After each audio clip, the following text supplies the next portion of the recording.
오늘 오전 영상을 통해 실버게이트의 뱅크런으로 인한 회사 매각 검토 내용을 말씀드렸었는데요.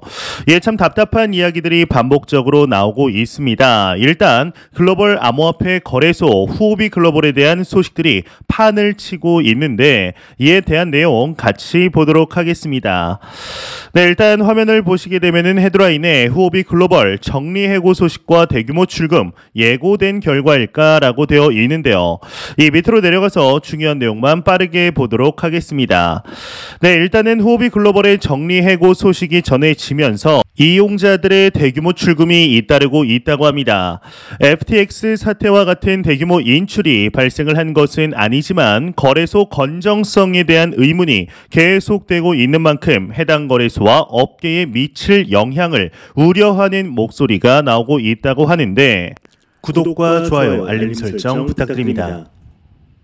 안녕하십니까. 암호화폐 정보를 전달해 드리는 닥터 비트맨입니다. 주말의 시작 토요일도 슬슬 마무리되고 있습니다. 어떻게 오늘 하루 잘 보내셨나요? 현재 크립토 마켓의 경우는 참 쉽지만은 않은 시간들이 반복이 되고 있습니다. 긍정적인 소식들도 나오지만 다소 부정적인 언급들도 나오고 있는데요. 일단은 코인 마켓캡에서 메이저 탑10 코인들 먼저 한번 살펴보도록 하겠습니다. 일단 시가총액 1위 비트코인의 경우는 전날 대비 0.87% 상승한 16,940달러대를 나타내고 있습니다. 이외에 이더리움은 1.45% 상승한 12,000이 아니죠. 1,265달러대를 나타내고 있으며 6의 XRP는 2.40% 상승한 0.34달러, 8위의 도지코인은 2.23% 상승한 0.072달러대를 나타내고 있습니다. 비트코인의 더미넌스, 이더리움의 더미넌스 각각 살펴보게 되면 39.6%, 18.8%를 나타내고 있는데요. 그렇다면 과연 선물 투자자분들은 현재 포지션 어떻게 나누고 있는지 롱숏 비율 한번 확인해 보도록 하겠습니다. 일단 비트코인의 경우는 숏 포지션이 56%로 우위를 점하고 있습니다. 이더리움의 경우는 이와는 반대로 롱 포지션이 71%를 나타내고 있으며 XRP의 경우도 이제 롱 포지션이 57%로 우위를 점하고 있네요. 이제 1월 21일부터 대한민국의 명절 설날이 시작이 됩니다. 여러분들 사랑하는 가족분들에게 드릴 선물들은 준비하셨나요? 이 설날이 너무 좋기는 한데 이 부모, 형제, 자식들에게 뭐 하나라도 더 드리고 싶지만 이게 사실 부담이 되는 것이 맞습니다. 현재 닥터 비트맨 채널과 이 상하제약이 제휴를 맺어 1월 17일까지 정가 24만원의 홍삼정을 75% 할인한 59,600원에 제공해 드리고 있습니다. 이제 워낙 할인폭을 크게 하기에 이 담당자분과 상의하여 진행하기로 결정을 하였는데요.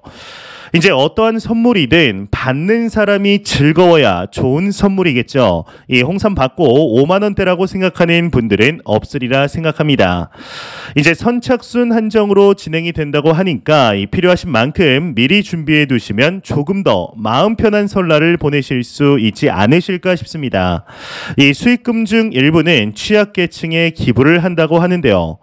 이 구매 링크는 영상 설명란과 댓글에 남겨놓았습니다. 오전 9시 결제권에 대해서는 당일 출고가 된다고 합니다. 들어오셔서 이번 설날 선물 걱정 덜으셨으면 좋겠습니다.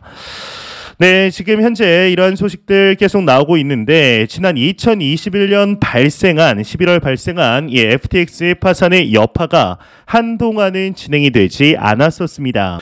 현재 기준으로 발생한 지 한 달여 남짓한 시간이 지나고 있는데 점점 FTX 파산의 여파가 진행이 되려는 것일까요? 이제 오늘 오전 실버게이트의 뱅크런으로 인한 회사 매각 검토 내용을 말씀드렸었는데 참 답답한 이야기들 반복적으로 나오고 있습니다. 일단은 글로벌 암호화폐 거래소 후오비 글로벌에 대한 소식들이 판을 치고 있는데요. 이에 대한 내용 화면 이동해서 같이 보도록 하겠습니다. 일단 화면을 보시게 되면은 헤드라인에 후오비 글로벌 이제 정리해고 소식과 대규모 출금 예고된 결과일까라고 되어 있습니다. 밑으로 내려가서 이제 중요 내용들만 빠르게 보도록 하겠습니다. 일단 후오비 글로벌의 정리해고 소식이 전해지면서 이용자들의 대규모 출금이 잇따르고 있다고 합니다. FTX 사태와 같은 대규모 인출이 발생한 것은 아니지만 거래소 건정성에 대한 의문이 계속되고 있는 만큼 해당 거래소와 업계에 미칠 영향을 우려하는 목소리가 나오고 있다고 하는데, 지난 5일 암호화폐 전문 매체 코인기은 후오비가 파이네트워크 상장 실패로 직원 300여 명의 이상을 해고할 수 있다라고 보도를 하였는데요. 이에 대해서 후오비는 사실이 아니다라고 짧게 대응을 했다고 합니다. 이 후오비가 파이코인 상장 문제로 논란을 빚자 싱가포르 거래소 파이오넥스는 후오비 내 예치 자산을 전액 회수한 바 있다고 합니다. 이 파이오넥스 대표는 자체 집계를 통해 최근 몇 달간 후오비 플랫폼 내 거래량이 감소하고 있는 점을 확인했다라며, 이 파이오넥스 자산의 후오비 의존도를 낮추기 위해서 회사 네트워크 팀이 점차적으로 후오비에 예치한 자금 규모를 줄여 나갔다라고 밝혔습니다. 현재 파이오넥스 거래소 이용자들의 자금 보호를 위해 후오비에서 기업 자금 전액을 회수한 상태라고 합니다.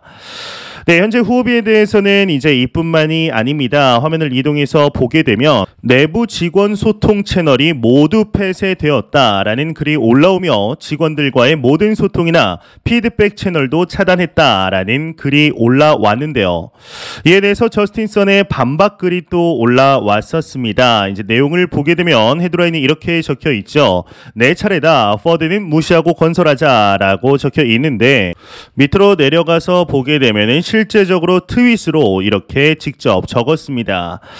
이제 아마 이 후오비와 저스틴 선이 도대체 무슨 상관이길래 저스틴 선이 이렇게 나서냐라고 물어보시는 분들이 있으실 수 있습니다. 이 저스틴 선 하면 사실 트론과 비트토렌토밖에 생각이 안 나죠. 지난 2022년 11월 저스틴 선의 경우는 약 10억 달러, 하나 약 1,300억 원 정도를 들여서 이 후오비 글로벌의 지분 무려 60%를 인수하게 됩니다. 이제 사실상 후오비의 인수자는 저스틴 선이 된 것이며 곧 대표라고 할 수 있겠죠. 이 저스틴 선의 경우는 화면에 보시다시피 트위터를 통해 오케이 내 차례다, 퍼드는 무시하자, 건설에 나가자라고 트윗을 남기게 되었습니다. 이제 이 말은 바이낸스의 CEO 창펑자오가 FTX 사태 직후 했던 말인데요. 이제 추가적으로 인터뷰를 통해 올해 1분기 내 후오비 직원 20%를 정리해고할 계획이라고 밝히게 됩니다. 이게 참 시기가 시기인 만큼 이러한 소식들 하나하나에 예민해질 수밖에 없는 것 같은데, 현재까지 이제 FTX 파산으로 코인 대출업체 블록파이가 파산 신청을 하게 되었으며, 글로벌 거래소 이 크라켄 거래소 또한 FTX 사태 등으로 인력 감축에 들어가면서 일본 영업 중단을 발표하기도 하였습니다. FTX와 직접적인 연관이 있진 않아도 암호화폐 가격 하락 등 시장 요인으로 압박을 받는 기업들도 많은 상태이죠. 이제 지난달 암호화폐 채굴업체 코어 사이언티픽의 경우는 비트코인 가격의 장기적인 하락과 에너지 비용의 증가, 고객사 파산 등의 영향을 받아서 챕터 11 파산 보호를 신청하게 되었습니다. 이제 축적으로 지난달 런던 증권 거래소에서 주식 거래가 중단된 채굴 업체 아르고 블록체인의 경우도 텍사스 채굴 시설을 갤럭시 디지털에 매각하면서 가까스로 파산 위기를 모면하게 되었는데요. 이제 끝날 것만 같았던 FTX의 파산의 여파가 아쉽게도 지금까지 진행이 되고 있습니다. 예, 글로벌 투자 은행이죠. 스탠다드 차타드 은행이 작년 12월에 분석한 것이 있습니다. 이 비트코인의 가격이 올해 무려 70%의 추가 폭락 가능성이 있다라는 이야기였는데, 이때 당시 스탠다드 차타드 글로벌 리서치 헤드 에릭 로버튼슨의 경우는 FTX 파산 영향으로 더 많은 암호화폐 회사와 거래소의 유동성이 부족해질 것이라며, 이는 더 많은 거래소의 파산과 디지털 자산에 대한 투자자들의 심리를 붕괴시킬 수 있다라고 지적을 하게 됩니다. 예, 현재 해외뿐만 아니라 이제 국내 거래소 또한 쉽지 않은 모습들이 예상이 되고 있습니다. 이 FTX의 여파로 인해서 이 제네시스가 무너지며 국내 거래소 코팍스가 서비스하던 고파이의 자금들이 묶여버린 사태가 발생을 한 것이죠. 현재 이에 대한 우려가 다시금 증폭이 되고 있습니다. 이제 화면을 이동해서 내용 같이 보도록 하겠습니다. 네, 화면 이동해 보겠습니다.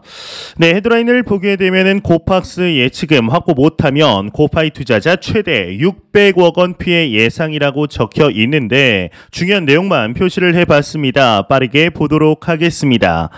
네, 고팍스가 상환할 고파이 예치 금액이 최대 600억 원에 이르는 것으로 확인이 되었다고 합니다.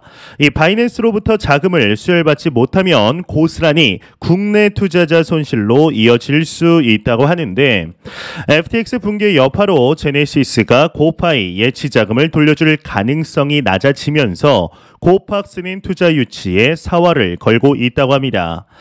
6일 가상자산 업계에 따르면 고팍스가 돌려줘야 할 고파이 예치 규모는 지급 중단일 가상자산 종가 기준 600억 원 규모라고 하는데 예치 기간이 정해져 있는 고정형 상품이나 정해지지 않은 자유형 상품, 서비스 이자, 출금 중단에 따른 지연 이자 등을 모두 포함한 규모라고 합니다.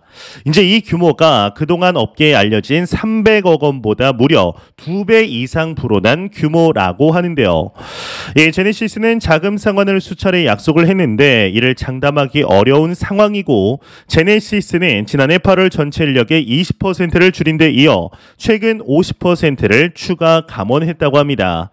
이 제네시스는 채권단의 자금 상환 압박이 커지면서 파산보호 신청 등을 검토하고 있다라고 하는데 다만 최근 이 같은 소식이 알려지면서 바이낸스 내부에서 고팍스 인수에 더욱 신중해야 한다라는 의견이 나온 것으로 이제 파악이 된다고 합니다. 그렇게 좋지는 않겠죠.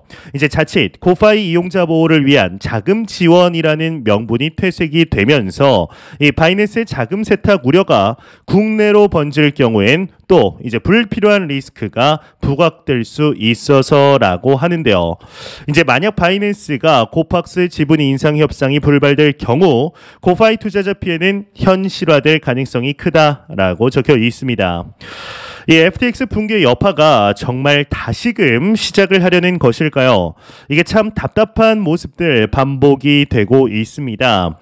이때는 설마 했던 스탠다드 차타드의 분석이 다시금 재조명을 받고 있는 상황이죠. 이제 지난 2022년 11월의 악몽이 크립토 마켓에 다시 한번 덮치는 일이 발생을 하는 것일까요?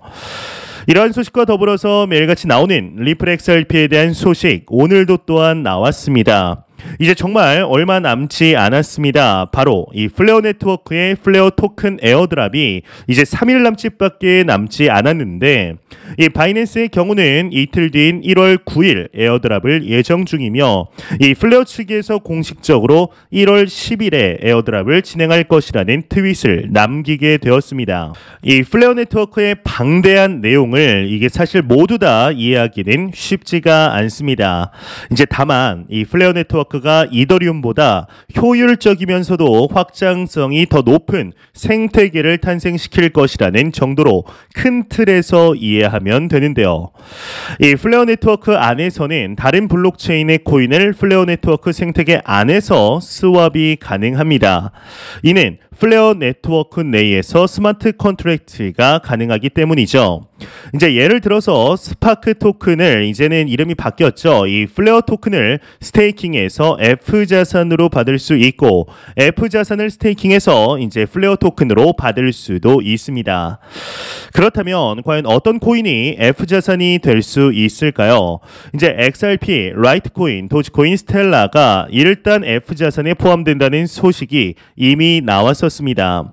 다만 비트코인 외에 몇 가지 코인이 추가로 F 자산에 포함될 수 있다라는 소식도 전해지고 있는데요. 2020년 12월 스냅샷을 통해 스파크 토큰을 받기로 한 XRP 홀더들은 스파크 토큰을 홀딩함으로써 투자자들이 F 자산으로 코인을 바꿀 때 스파크 토큰, 이 플레어 토큰을 담보로 제공해주고 수수료도 받을 수 있습니다. 이제 하도 스파크 토큰이라고 얘기를 하니까 이게 단어가 제가 좀 혼동이 오는데 보통 플레어 토큰이 맞겠죠. 이더리움의 경우 이러한 수수료의 혜택을 대부분 채굴자들이 가져갔었는데 플레어 네트워크는 플레어 토큰의 홀더들에게 이를 나누어 주었다라는 점이 특징이라고 할 수 있습니다. 이제 흔히 거버넌스라고 한다면 같은 생태계에 있는 사람들이 의사결정을 이루는 방식을 이야기하게 됩니다. 이 플레어 네트워크에서는 스파크 토큰을 들고 있는 홀더들에게 그러한 권한이 주어집니다. 이더리움과 마찬가지로 홀더들은 수수료나 이자 등 플레어 네트워크 생태계 운영에 관한 주요 의사결정을 하게 되는데 이더리움과 트론 등에 편중되어 있었던 DApp도 생성될 예정이죠. 이 활용도가 높아질 것이라는 큰 그림에 50개가 넘는 거래소에서 이미 스파크 토큰, 즉 플레어 토큰의 에어드롭 및 상장이 예정되어 있습니다.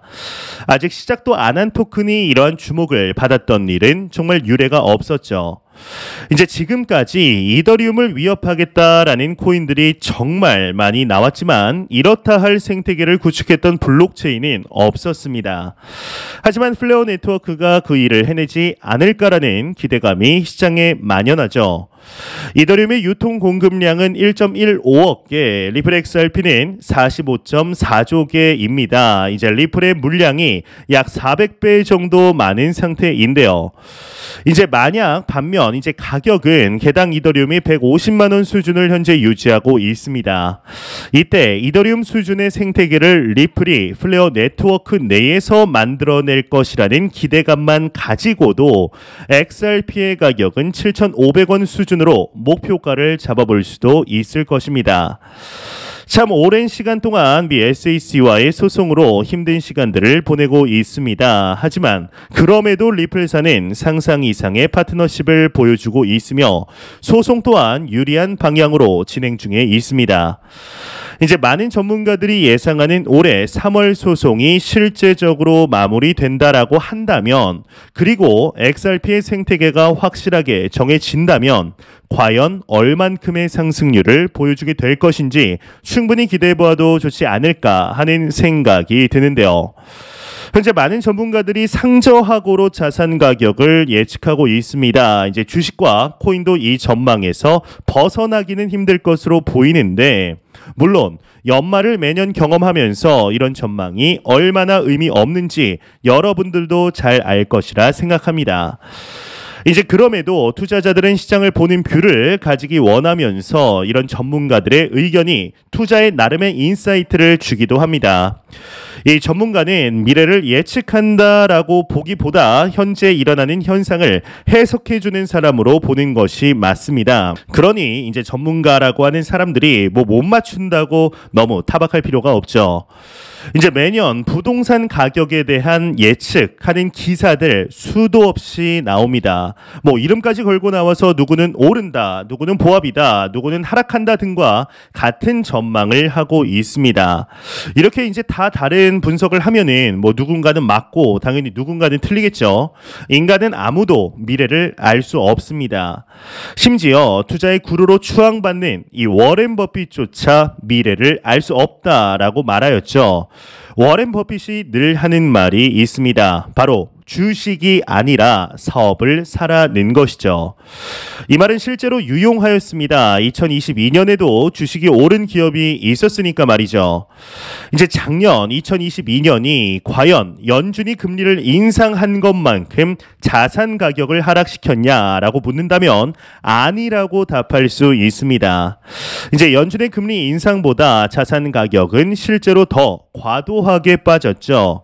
이유는 예상치 못한 변수 때문이었는데요. 이제 작년 2월 러시아와 우크라이나가 전쟁을 실제적으로 하게 될지는 정말 아무도 몰랐었습니다. 설마 진짜 이렇게까지 전쟁이 일어날 것이라고는 예측을 못한 것이죠. 이제 결과적으로 이러한 블랙스완 때문에 자산 가격, 그것도 코인 가격은 유독 더 극심하게 빠지게 되었습니다. 이제 많은 전문가들이 2022년 연말부터 2023년 연초까지 상저하고의 예측을 내놓았습니다. 실제로 아무리 봐도 지금 상황에서 경기가 좋아지기는 어려워 보이는데요. 금리는 이번 2023년 1월 FOMC에서도 여전히 상승하게 될 것입니다. 이제 또한 소비자 물가지수 이 CPI의 경우도 쉽사리 5% 아래로 내려오는 일도 없어 보이는 것이 사실이죠. 이제 이렇게 생각하면은 연준은 계속해서 금리를 인상하고 일정 수준에서 유지를 해야 할 것입니다.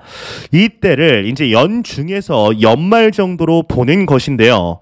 이렇게 된다면 시장이 안도하면서 약간의 반등을 노릴 수 있다라는 분석입니다. 저는 개인적으로 매크로 환경은 크게 변하기 어려울 것으로 보고 있으며 고금리에서 많은 빚들이 정리되거나 파산을 맞게 될 것으로 보고 있습니다. 이 시장이 시작부터 기본적으로 위축되면서 시작되는 것이죠. 그러다가 금리가 일정 수준에서 유지되기 시작하면 시장은 환영할 것입니다. 하지만 곧 깨닫겠죠. 이 고금리가 언제까지 유지될지 알 수 없다는 사실을 말이죠. 이런 불확실성이 시장의 공포를 키울 것이고 결국 상승분의 상당수를 토해내게 될 것입니다. 이 시장은 늘 불확실성을 가장 싫어하기 때문이죠. 그렇다고 해서 우리가 투자하는 이 암호화폐 시장, 크립토 마켓에 대한 투자는 절대로 멈추어서는 안 됩니다. 아무리 그런다 한들 경기 침체의 실제적인 도래와 자산 시장의 상승과는 다른 말이 되기 때문인데요. 이 경기가 침체되는 것이 오히려 우리들에게는 좋은 시그널이 될 수 있습니다. 이제 2년 전이 됐네요. 벌써 이제 2021년 화려했던 상승장을 뒤로 하면서 2022년 비트코인은 고점 대비 무려 78%라는 엄청난 하락을, 이더리움은 85%라는 하락을 맞이하고 있습니다.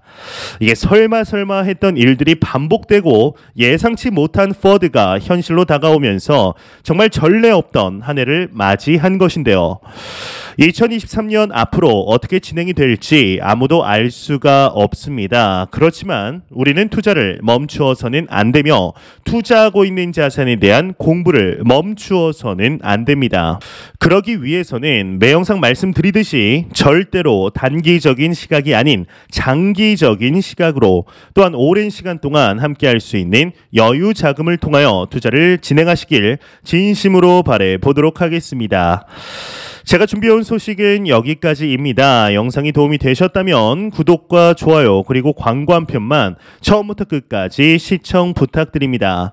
이 채널은 오직 광고 수익으로 운영이 되게 됩니다.